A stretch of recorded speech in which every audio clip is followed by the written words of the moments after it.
Diduga melakukan pelecehan pas berada di pasar shopping Kayu Agung, si kok bujang jadi amukan oleh emek rumah tangga. Inilah video yang merekam si kok betino yang mengamuk dan memarahi si kok bujang di kawasan pasar shopping Kayu Agung, Kabupaten Oki. Juru video yang beredar viral di media sosial tersebut, terselit betino berbaju merah jambu jilbab putih lagi memarahi bujang berbaju putih dengan kata-kata kasar.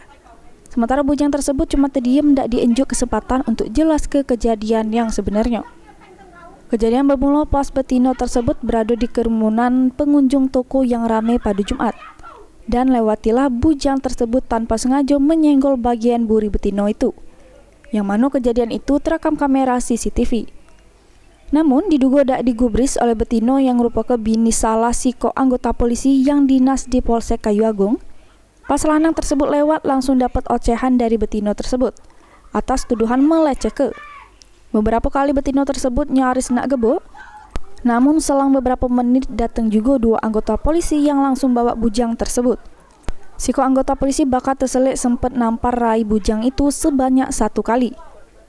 Berdasarkan informasi yang diperoleh, kalau kejadian tersebut akhirnya sudah diselesaikan secara damai oleh kedua belah pihak. Karena bujang tersebut tidak terbukti melakukan pelecehan pecah yang dituduhkan oleh betino itu. Novan Wijaya, PAL TV.